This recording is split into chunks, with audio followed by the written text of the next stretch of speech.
Actually, this is the last one that runs that's in running condition in North America at the time. And the sleeper was a Freightliner option. It's up on top of the cab. And everybody asks me if that's a sleeper. Yeah, it is. Second question is always, how do you get up there?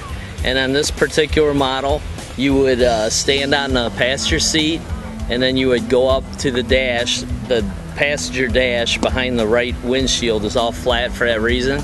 Stand on that, and there's a hatch. You flip your mattress up, you go on up there, flip the mattress down, and you're in bed. It's got the old 318 Detroit diesel, the 8V71 in it. It's really loud. And it's got a 4x4, 2 transmissions in it. The auxiliary box is an overdrive, but it only runs out 65, 68 because it's got 529 rear ends in it for pulling the mountains. Because, you know, if you were out west, you'd be running the mountains sometime.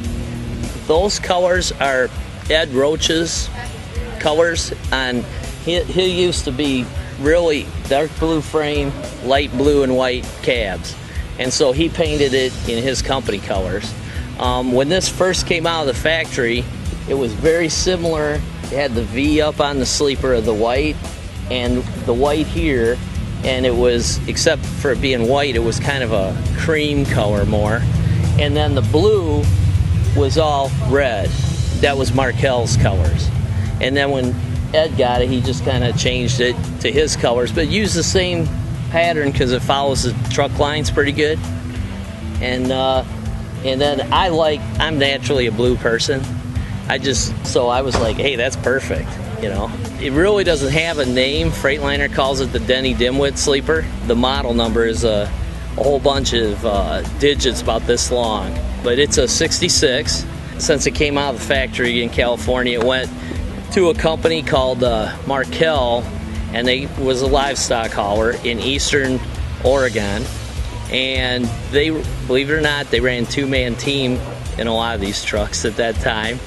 And the reason for the short cab was because California had a real short bumper-to-bumper length law, and at that time the meat district was going really strong in LA.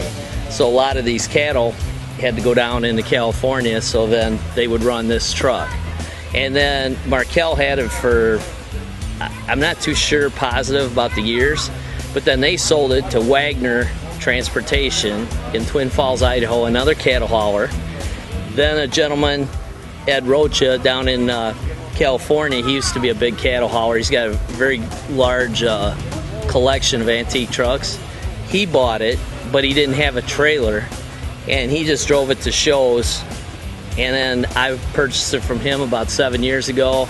Found the trailer up in Twin Falls, Idaho at Wagner's. So the truck actually made a pass to pick the trailer up on the way back where it used to work. So it's kind of neat for those guys to see it. You know, they were like, I don't remember what number they called it in the fleet, but they were like, oh, you know, we remember that thing. And it was like old home week when I got there. It's been a show truck now, or it goes to the antique truck shows and stuff. I've had it 7 years, and I think Ed had it 5 years. So for the last 12 years, it's just been going to shows. I go to Walcott every year. I go to Waupun, Wisconsin every year because I happen to work 6 miles south of there. So I just drive it to work and go up there. It's been up to St. Ignace, Michigan, over to Mackinac Bridge and that show.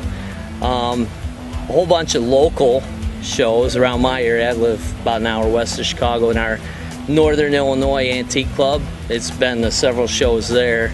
ATHS Nationals down in Tuscaloosa in 2009. I usually do about 12 shows a year. This year it's a little bit less because I'm real busy at work. So this is only the 3rd show this year, but normally I do about a dozen shows. I'm a truck driver for a major fleet in the U.S. I drive for Walmart. And so in between, luckily enough, I have a boss that thinks this is really cool. I don't have any problem getting off work. And he's like, yeah, no problem, get out of here. Then I just take off and go.